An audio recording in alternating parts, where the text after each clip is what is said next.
Dari 17 tuntutan rakyat yang jatuh tempo 5 September kemarin, DPR RI hanya bisa memenuhi 6 tuntutan saja. Keenam tuntutan yang dipenuhi DPR RI itu dibacakan Wakil Ketua DPR RI Sufmi Dasko Ahmad di Gedung DPR Senayan, Jakarta Pusat pada Jumat 5 September. Diketahui masyarakat mengeluarkan tuntutan 17+8 dari unjuk rasa yang berlangsung di berbagai daerah selama sepekan terakhir.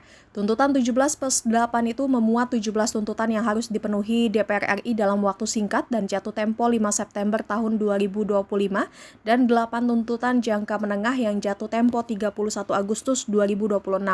Namun dari 17 tuntutan yang jatuh tempo 5 September, DPR RI hanya bisa memenuhi 6 tuntutan. Hal itu tertuang dalam keputusan rapat konsultasi pimpinan DPR dengan pimpinan fraksi DPR pada Kamis 4 September. Surat tersebut ditandatangani para pimpinan DPR antara lain Ketua DPR RI Puan Maharani serta ketiga Wakil Ketua DPR RI yakni Sufmi Dasko Ahmad, Saan Mustafa, dan Cucun Ahmad Samsulijal. Dalam surat tersebut terdapat 6 keputusan yang dipenuhi dari 17+8 tuntutan rakyat yang diinisiasi para influencer. Dalam poin pertama, DPR RI menyepakati untuk menghentikan pemberian tunjangan perumahan bagi anggota DPR terhitung sejak tanggal 31 Agustus. Selain itu, DPR RI juga melakukan moratorium kunjungan kerja luar negeri terhitung mulai 1 September, kecuali untuk menghadiri undangan kenegaraan. DPR RI juga akan memangkas tunjangan dan fasilitas bagi anggotanya setelah melalui proses evaluasi yang mencakup biaya langganan daya listrik dan jasa telepon, biaya komunikasi intensif, serta tunjangan transportasi. Sejalan dengan upaya penertiban internal, anggota DPR RI yang telah dinonaktifkan oleh partai politiknya tidak akan dibayarkan hak-hak keuangannya. Pimpinan DPR juga akan menindaklanjuti penonaktifan beberapa anggota oleh partai politik melalui mahkamah partai masing-masing dengan meminta Mahkamah Kehormatan DPR RI untuk berkoordinasi dalam proses pemeriksaan terhadap anggota yang bersangkutan.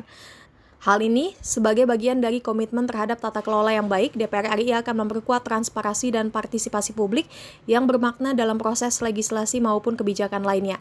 Sementara tuntutan rakyat terkait pembebasan aktivis yang ditangkap saat unjuk rasa dan membentuk tim investigasi independen untuk mengusut kasus kematian Afan Kurniawan tidak disinggung oleh Dasko. Baik, Assalamualaikum warahmatullahi wabarakatuh. Selamat malam kepada rekan-rekan media yang hadir pada hari ini. Pada hari ini kami akan menyampaikan hasil keputusan rapat konsultasi pimpinan DPR dengan pimpinan fraksi-fraksi DPR RI yang dilaksanakan kemarin pada hari Kamis tanggal 4 September 2025. Yang poin pertama, 1. DPR RI menyepakati menghentikan pemberian tunjangan perumahan anggota DPR RI terhitung sejak tanggal 31 Agustus 2025. Yang kedua, DPR RI melakukan moratorium kunjungan kerja ke luar negeri DPR RI terhitung sejak tanggal 1 September 2025 kecuali menghadiri undangan kenegaraan. 3. DPR RI akan memangkas tunjangan dan fasilitas anggota DPR setelah evaluasi meliputi biaya langganan, A. daya listrik, dan B. jasa telepon, kemudian biaya komunikasi intensif, dan biaya tunjangan transportasi. 4. Anggota DPR RI yang telah dinonaktifkan oleh partai politiknya tidak dibayarkan hak keuangannya. 5. Pimpinan DPR menindaklanjuti penonaktifan beberapa anggota DPR RI yang telah dilakukan oleh partai politik melalui mahkamah partai politik masing-masing dengan meminta Mahkamah Kehormatan DPR RI untuk berkoordinasi dengan mahkamah partai politik masing-masing yang telah memulai pemeriksaan terhadap anggota DPR RI dimaksud. 6.